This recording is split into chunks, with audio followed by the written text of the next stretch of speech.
The automatic doors at Seattle-Tacoma Airport slide open with a soft hiss as Diana Walker steps inside. The morning light reflects off the polished floor, turning every surface into a mirror of motion, rolling suitcases, steaming coffees, yawning travelers. Diana moves through the crowd with the quiet confidence of someone who belongs everywhere she goes. A deep navy suit fits her with clean, sharp lines. The leather briefcase she carries looks expensive, but what truly stands out are the gold initials embossed on it, DW. This airport isn't just another travel point for her, it's a battlefield she conquered. 12 years ago, she stood outside this very terminal holding a single binder and a belief no one else shared. A young black woman can build an airline. People laughed. Investors ignored her. An aviation executive once told her, airlines aren't lemonade stands. Well, SkyLift Air now flies to 43 cities. Diana doesn't flash her success.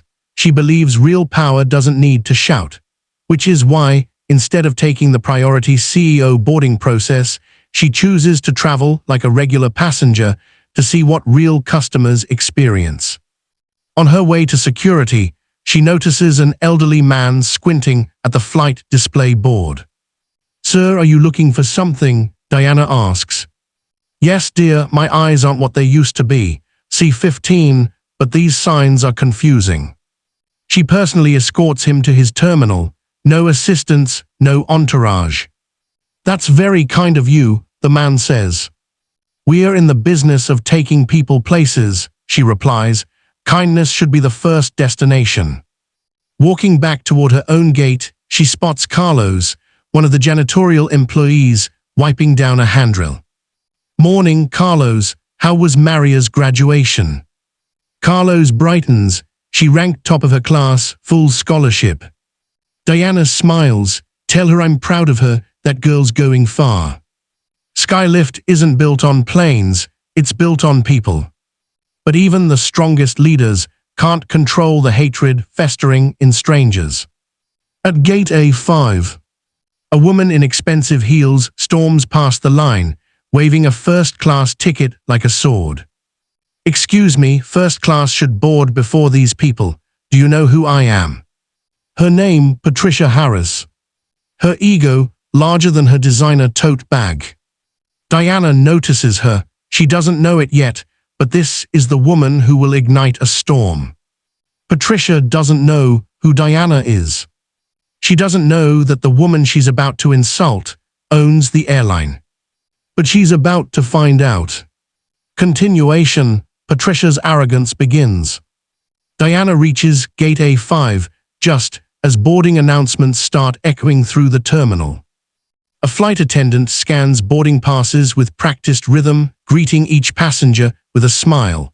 Nearby, Patricia Harris stands at the velvet rope of the priority lane, tapping her heel impatiently. Her diamond bracelet glints with every annoyed movement. Impatience radiates from her like heat. "Why are we letting coach people crowd the boarding area?" Patricia snaps at the gate agent. "First class should have space. Order, priority." The young agent calmly explains, "Ma'am, we'll begin first class boarding shortly. You're welcome to wait." Patricia rolls her eyes dramatically. "I paid for first class, I don't wait." Passengers nearby shift uncomfortably. Diana steps into the priority lane behind Patricia, silent and observant. She never uses her CEO status to bypass anyone. Respect is learned through patience. Patricia glances at Diana, her eyes narrow. "Excuse me," she says, with forced politeness dripping in condescension, "but this lane is for first class only. Economy is over there." Diana's voice stays calm. "I know." Patricia stares at her outfit, simple suit, minimal jewelry, then at her carry-on, a scuffed leather briefcase she's had for 10 years. Patricia smirks. "You bought an upgrade, didn't you? They've been letting anyone bid for first class now." Diana smiles faintly. "I have a first-class boarding pass." Patricia scoffs. "Show me." Diana turns slightly, revealing her ticket, but doesn't hand it over. Patricia doesn't read it, she just waves her hand dismissively. This airline is going downhill, Patricia mutters loudly enough for others to hear. First class should feel exclusive, not like a charity program. A couple behind Diana exchange uncomfortable glances. The gate agent scans Diana's ticket. "Welcome aboard, Ms. Walker." Patricia blinks. "Ms. Walker." Why did the agent say her name like she was someone important? Before she can connect the dots, Patricia practically lunges, pushing ahead. "Move," she snaps at Diana. "I'm boarding first." The agent blocks her with a polite but firm hand. "Ma'am, she scanned before you."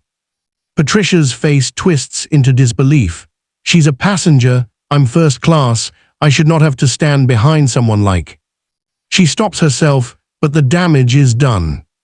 Everyone hears it. Someone like her. Diana's gaze doesn't harden. She simply looks at Patricia the way a parent looks at a child throwing a tantrum, disappointed, not intimidated.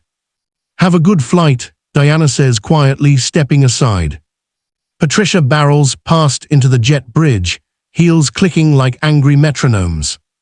On the aircraft, Patricia claims her seat, 1A, storing her bag aggressively in the overhead bin. Seconds later, Diana enters. She walks down the aisle.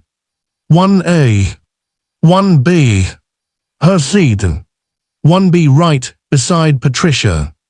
Patricia's jaw drops. "You're sitting here." Diana fastens her seatbelt. "Yes, we'll be neighbors for the next 3 hours." Patricia still thinks Diana is just a random passenger.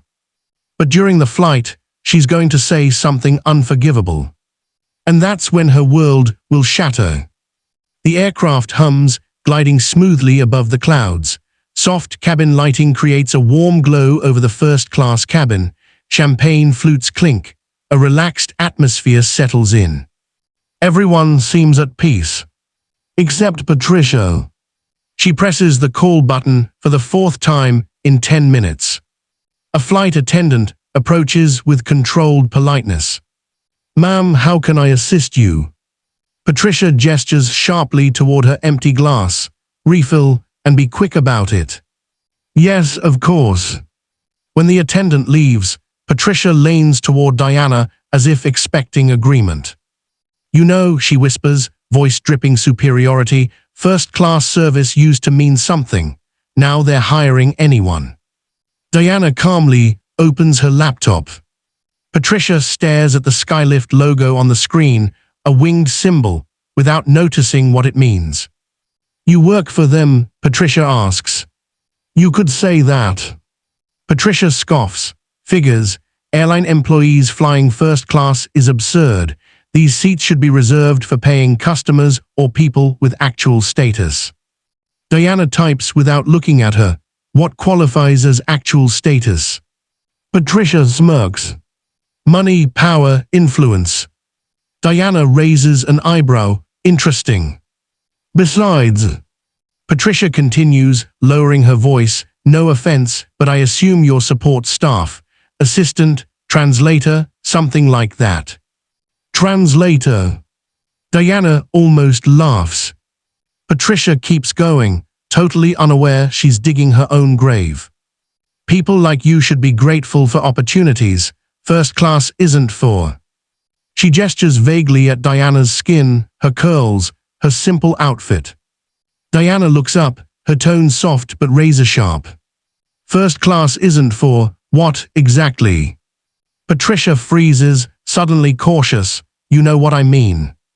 "No," Diana replies gently. "I want you to explain."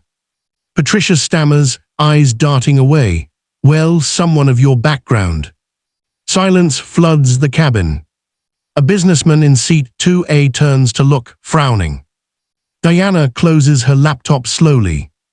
"Where I come from," Diana says, voice low and steady, "status isn't measured by how loudly you demand respect, but by how quietly you show it." Patricia rolls her eyes. "Spare me the motivational speech. You can't possibly understand high-level business." Diana leans back in her seat. Try me. Patricia laughs.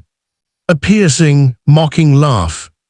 I run a supply chain company. We're negotiating a $50 million logistics deal with SkyLift Air's corporate office. The CEO is some mystery woman, probably inexperienced, probably bending over backwards to get companies like mine. Diana studies her, expression unreadable. Patricia flips her hair triumphantly. You have no idea what real power looks like. Diana responds with a small, chilling smile. I think I do. In 20 minutes, the flight attendant will bring a document for Diana to sign. Patricia will finally learn. The assistant. The translator. The woman she belittled. Is the CEO she's trying to impress. 20 minutes later, the cabin doors between first class and the galley slide open. The flight attendant approaches with a neat leather folder in her hands, the kind used for corporate paperwork, formal, serious, unmistakably important. She stops beside Diana. Ms. Walker, the attendant says, respectful and measured, these are the documents requested by corporate headquarters. They need your signature before we land. Patricia's head snaps toward them. Ms. Walker. Her expression freezes. The attendant opens the folder, revealing a sleek agreement stamped with the SkyLift Air emblem. Contract revision, supply partnership. Company, Harris Logistics and Distribution. Patricia's last name. Patricia stares, speechless. Her lips part, but words refuse to come out. The flight attendant smiles. If you need anything else, Ms. Walker, just ring. Diana thanks her kindly. Patricia finally finds her voice. Why do you have documents from corporate headquarters? Diana signs the papers with fluid confidence.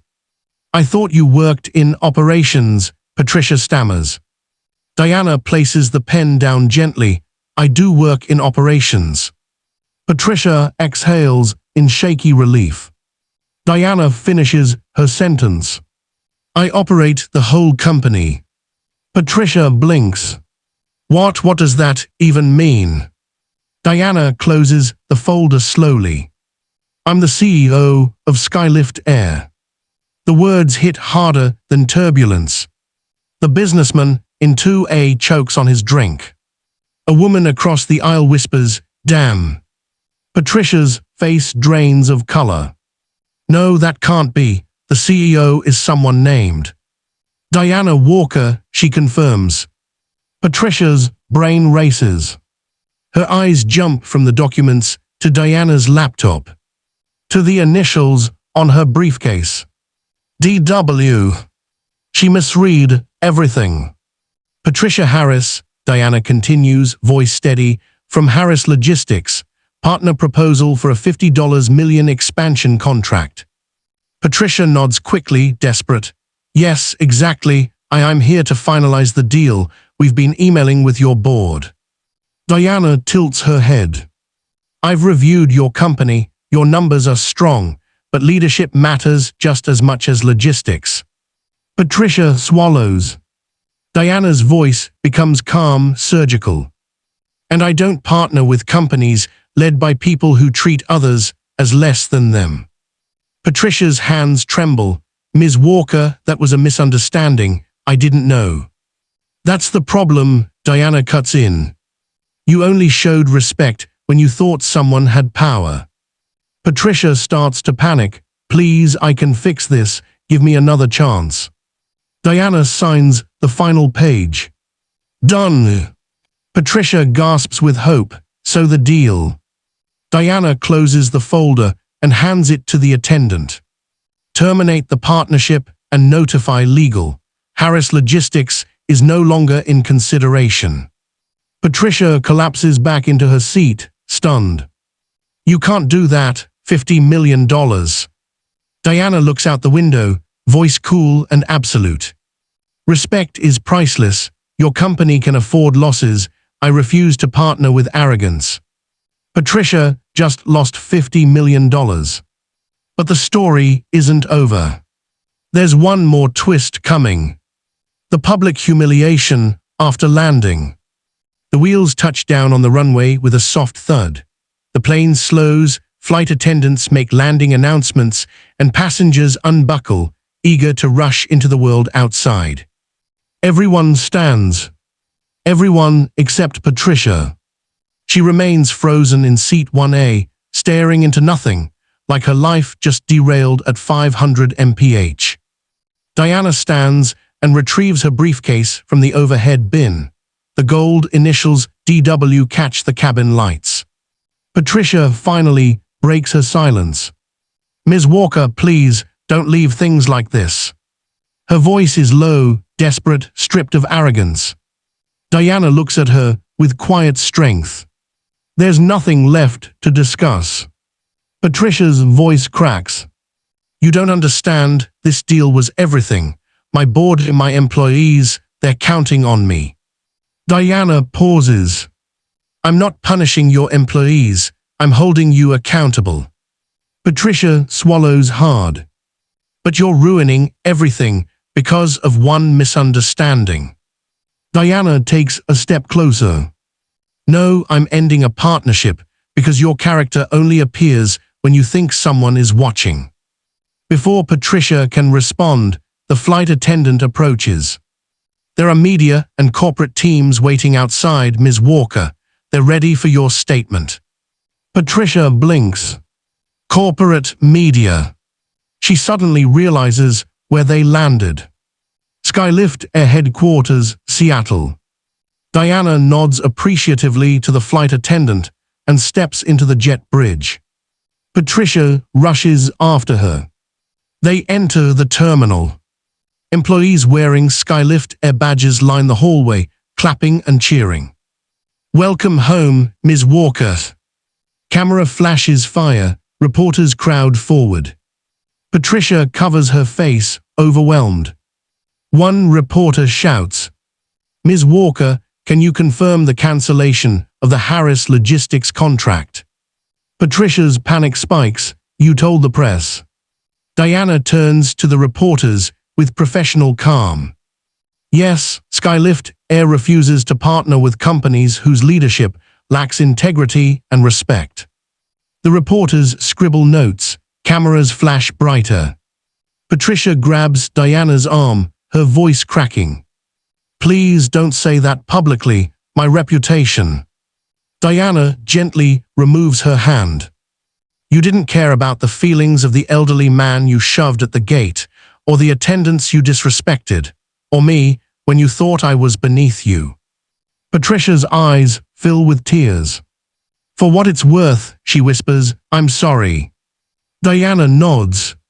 "I hope this teaches you something. Status doesn't define kindness. Kindness defines status." With that, she walks toward the crowd, toward her employees, her success, her legacy. Patricia stands alone, surrounded by cameras. But no longer powerful. Just exposed. Some people only respect power. Others show respect because it's who they are. Only one of them deserves a seat in first class.